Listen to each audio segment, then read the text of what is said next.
Alright guys, we still got more coats to do, but it is time we start figuring out how the amp rack's going to work in here. And so I'm going to show you how. You guys have probably heard of CAD, or computer aided design, but that's not what this is. This is cardboard aided design. So using this piece of cardboard, I can get my shape that I need. And if you look at what we got going on here,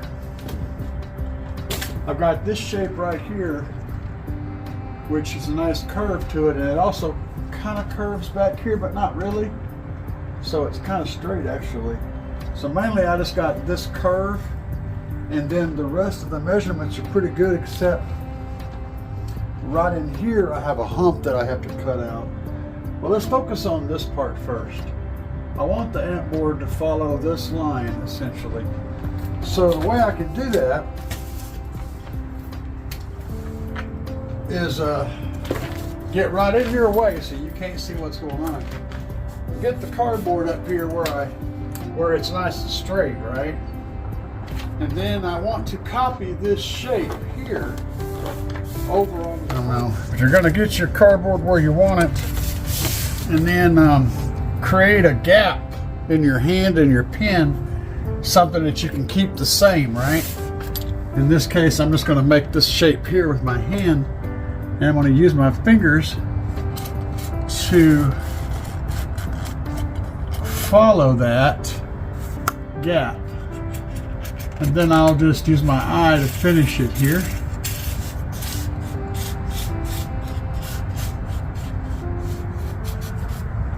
So we end up with that shape right there. You can do this with any kind of setup you want to use, but ultimately what you want is to move the shape to your other piece. And then when we cut this off, we'll be able to see how it fits. We can trim it.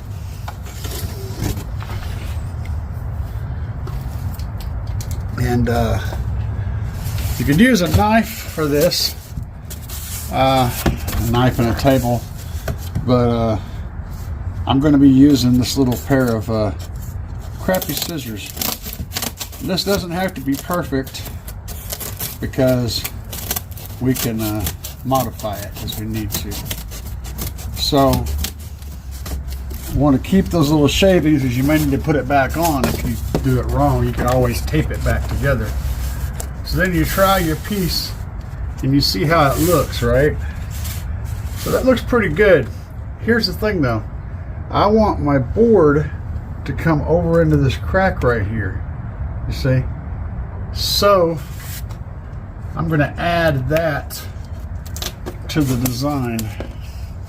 Now I could always add that with the piece, the final piece, but I want to be able to test fit it. So I'm going to cut a little chunk in there like so, and then I'm going to recut this piece and trim off that amount, approximately something close to it, and I'm screwing that up pretty good.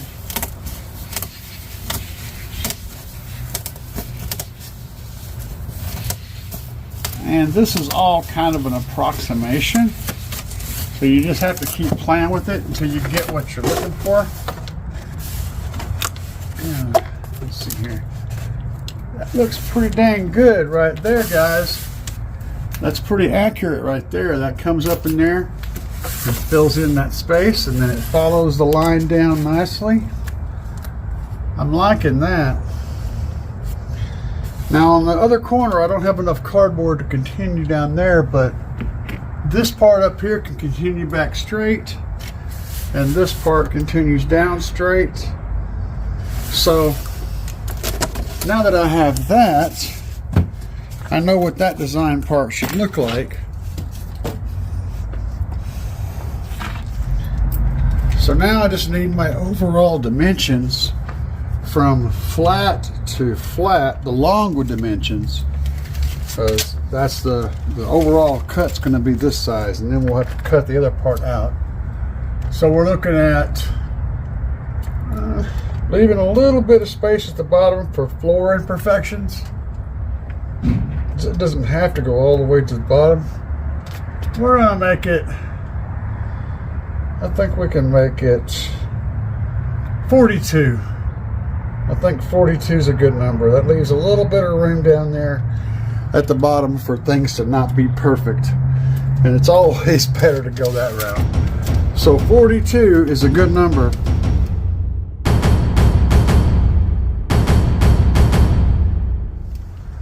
And so let's get our wood up so we can start marking it. So here's the side we want to have facing out. This is the best side of this 1/2-inch plywood. There's our cardboard trace. That's how that's going to get cut. So you can have an idea of how that's all getting laid out. Can you guys see that? Yeah, y'all can see that. Okay. So the next thing we need on here is the 42. And we'll set this aside. We need the 42 from flat to flat. And we'll come down here and mark that.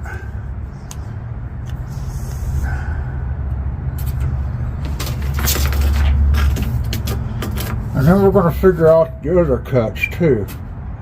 So we're marking our 42 down here. Got some little straight edge that's just laying there. We'll go ahead and draw that on. I don't know if you guys can see or not. There we go. That's our 42 right there. Alright, that's the longest measurement in the whole operation. So now we need to know about this direction. And these are 24-inch bits, so let's check that out.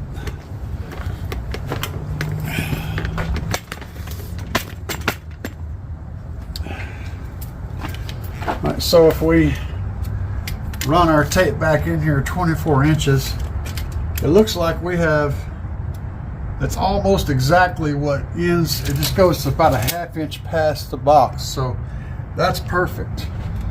The next thing to know is where in that 24-inch measurement does this hump down here start.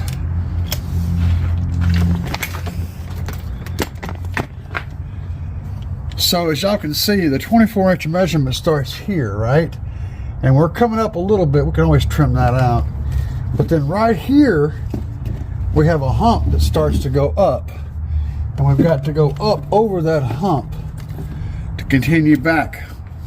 So then we can measure from here to here and see where the hump starts. And I want it to be fairly snug. It looks like about 15 inches there is where our hump starts.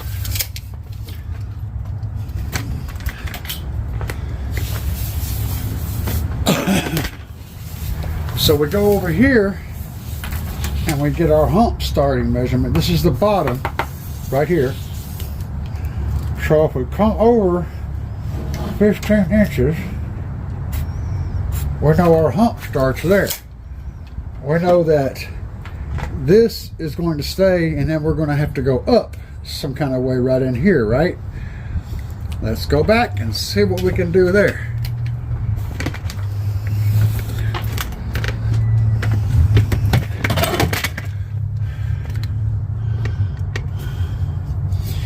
All right, so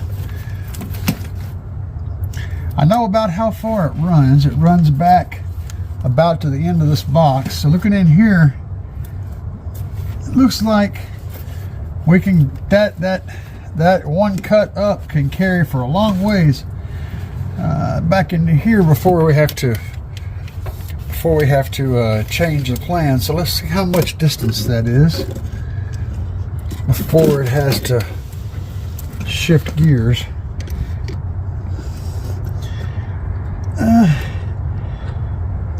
I'd say about 5.5 inches. Okay, but we need to come up about I'd say roughly 2.5. But yeah, 2.5, 2 3/4.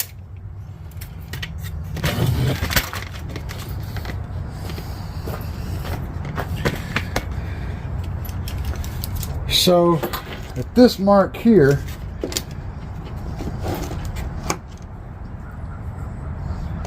we need to come up. We're going to call it 3 inches. We're going to leave ourselves some room there. So 3 inches. We'll make a mark right there, and then we will kind of rough draw this in. I don't have 2 marks, so it's not perfect, but it's only a cutout. We're not stressing over that too much. And I'm going to eyeball this line and just kind of get it in there. All right, so now, once we get up to this area, somewhere up in here we have to do a little bit more of a trim, because the hump is kind of grows into it. We got to figure out where that's going to be and how that's going to look. So let's do that.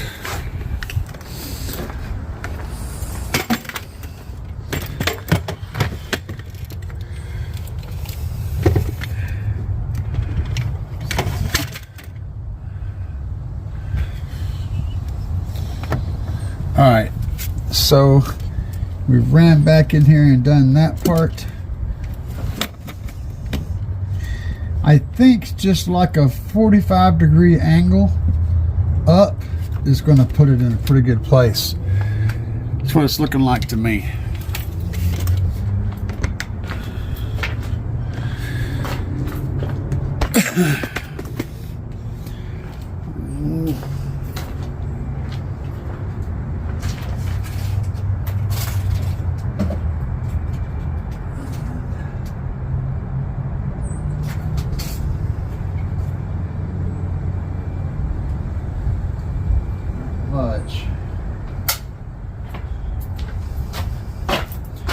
So basically just something kind of like this, just a little ear to make it so that it doesn't collide there. So we'll call that good.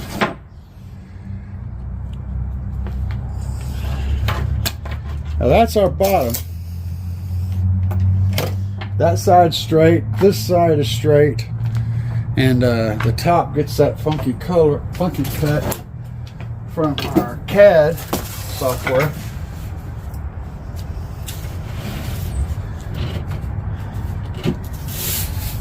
And this should provide us with our amp rack. I'm going to back it up just a little bit because my marker actually has thickness to it.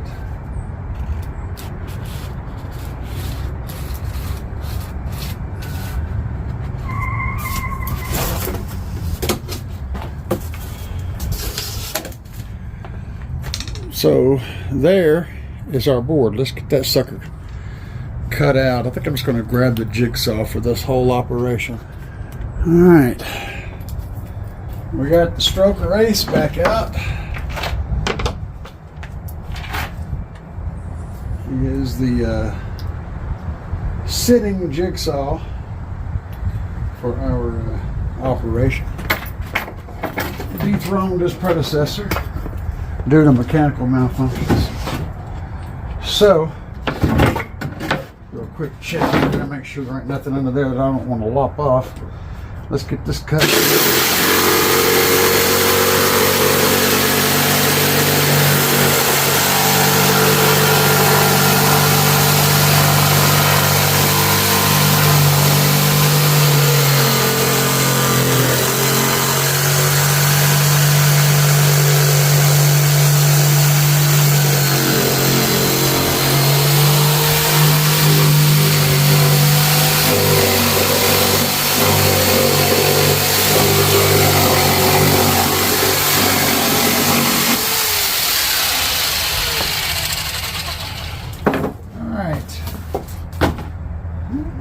Didn't go exactly as I planned it, but it's close enough. Let's get this top part done, and then we'll have ourselves a test fit, and hopefully it goes well.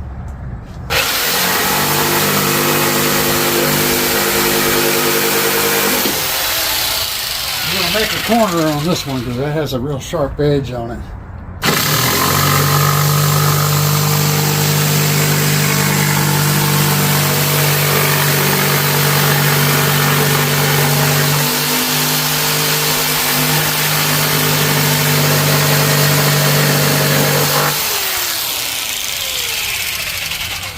Sneak up on it. Sneaky, sneaky. We'll see how that fits.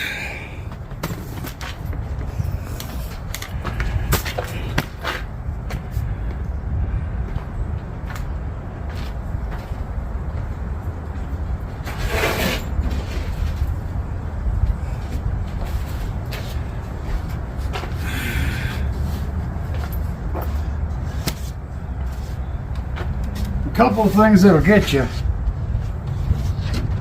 that you got to keep an eye out for. One of those things is if you've got a piece of material that has two sides and you're using one side specifically, be sure that you're cutting the right side so that you end up with it fitting with the right side out. That's one thing that'll get you. That's looking pretty good. So it comes up just like that. I gotta get the other piece of wood out of there. I think that's gonna work nicely. All right, good deal.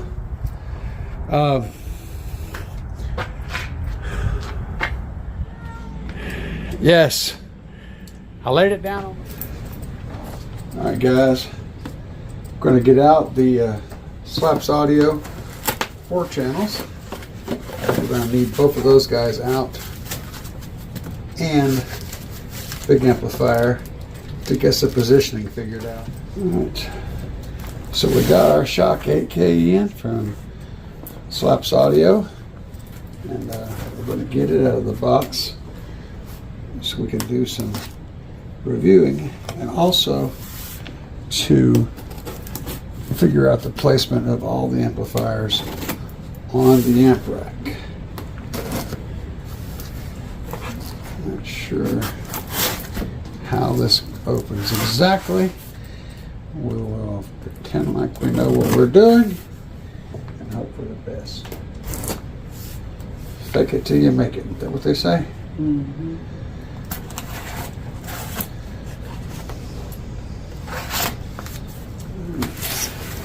Hey, look at there. Boy, I nailed that, didn't I? How about that? I'm not sure why that's in there, but I like it. It's a piece of cardboard.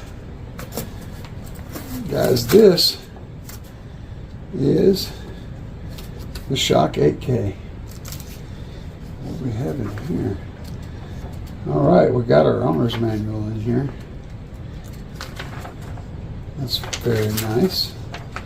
And if it's like the other ones for the 160.4s, it's a little bit different, but it gives you the RMS power of 8,000 watts at 1 ohm and the other ohm ratings. It shows you the basic hookups. Works for me. Plus another Slap audio decal. And this comes with a metal bass knob that also has a clip indicator on it, and the wording is positioned for it to be mounted underneath, so that's cool. It's got a power and a clip, fairly smooth knob. It's not clicky, it's easy to turn. I like it. Good deal. Let's put that off to the side over here. What's up, Bass Cat?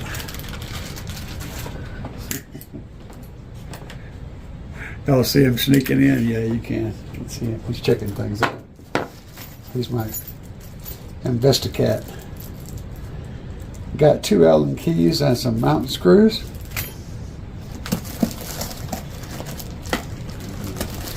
Dig on in here. It's got a little mass to it. It's got a little gravity.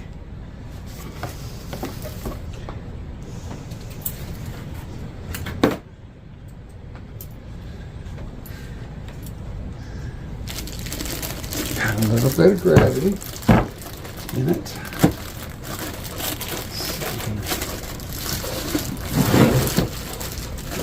Okay. We're doing it on this end. Doing it from the side. He's checking out my box over there. You find a box there, Bass Cat?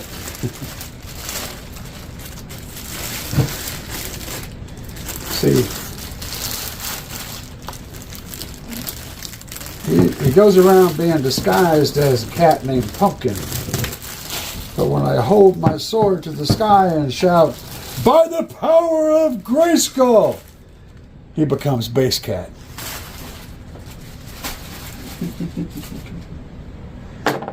All right, let's get this mess cleaned up and start figuring this out. All right, guys, in addition to the amplifiers, we've also got from Slapz these really nice dual fuse blocks. There's 2 of them.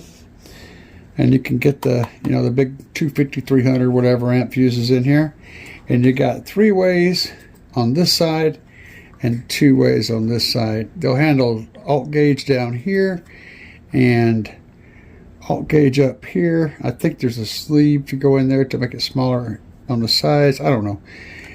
But yeah, it'll handle all the alt gauge in and out with the logo up the top. They look really nice. These little rubber seals fit in here to give them a nice water resistant actually seal, because whenever you put the lid together, gotta watch as they will fall out when you take the lid off. They're just sitting in these little pre-cut grooves. So the seals are sitting in there. They have shoulders on them. They're sitting in there like that. So whenever you snap this together, it's going to block water pretty good. I like the angle of the dangle. They look cool. But I said all that to say this. They're part of the amp board. So now it's time to figure out the layout of everything, how it's going to go. Now I've still got one piece left that's not out here. It's my little DSP, but it's just a little square cube, so it should be fairly easy to add in. All right, so as a point of reference, remember that this is the top and this is the front, closest to the driver. That's the front of the vehicle is this way, and this is the top of that. So to give you that reference, if you're looking at the side of the vehicle with everything put together, that would be the top left. And down here is the bottom. So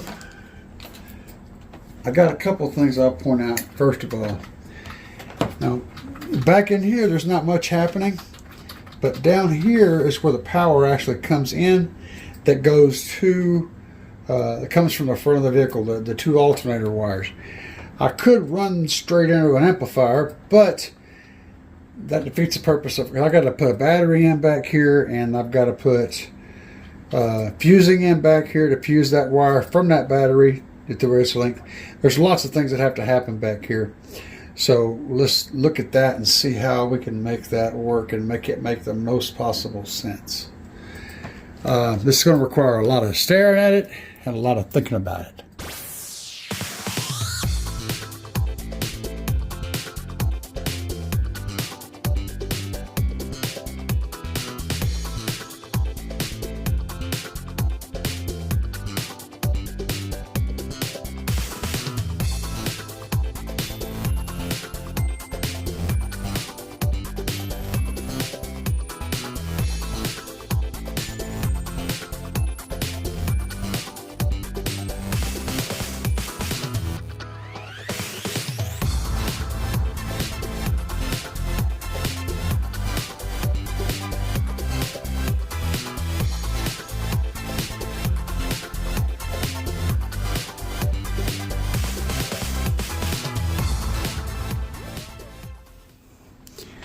All right, guys, so here's the thing. I got some ideas. I think something like this is going to be the cleanest. So say this is power and this is ground. Power, power. These amps are going to be raised on some little feet. They'll be high enough to run power wires under them. So power, power, ground, ground. Right? This power to here. Alternators coming into here, getting fused here. Power out of here to the battery bank. Then power coming in from the battery bank to the amplifier, the big one. And speaker wires running out and over, out and over, and then down together, or this way, probably down together this way. DSP mounted up here somewhere. Line in, line in, line in. They could come down, these could go here, these could come down this channel, it's going to be empty, and go over to here, only not even crossing the power wire anywhere actually. That'd be crossing speaker wires. Of course, this would be out into the subwoofer box. Wherever I put this is going to determine where the wires come out of the sub box. Guys, I don't know. So what y'all need to do is leave me some comments. Let me know what you think. Once I figure out a basic layout, or even before I figure it out, this panel is going to get wrapped in some sort of carpet, probably a light gray color, or a black, or a mostly black with a little bit of gray. I don't know, whatever he's got, whatever my buddy's got in stock, I'm going to grab a chunk from him and wrap it. And that way, if I have to move things, screw holes and stuff won't show up on the carpet. They'll hide those little things. So that's all fine and dandy. But wherever I put this big amp, it's pretty much where it's got to stay, because the speaker wires for that subwoofer are going to come out right there. And I don't want to run them forever, but I can move it around some if I need to. The point is, it's going to get wrapped in carpet. It's just going to get mounted. And it'll be ready to go in whenever I get that to that point. So I need some ideas. We're going to have to brainstorm on this. We're going to have to crowdsource on this. Whether you're a subscriber or not, leave comments down below. If you are a subscriber, a member of the channel, you can go over there to the members only page. I want to try to leave something of a poll set up. I don't know how I'm going to word it yet or what I'm going to put, but check that area for information. If you want to draw a picture of this and send me your picture ideas, you can send me that in an email. I don't know. I just don't know. I am at a loss for the thing. I just can't. I can't nail it down. But that's where I'm at right now. Anyway, guys, if you haven't already, smash that subscribe button. Smash that subscribe button. Also, if you're interested in any of this Slapz audio gear, the link down below, right below this video, the first link is going to be to Slapz's website. Use my coupon code CAE to get a discount there and buy all the gear you want. Some really good gear. And hopefully y'all can help me figure out how I'm laying this out.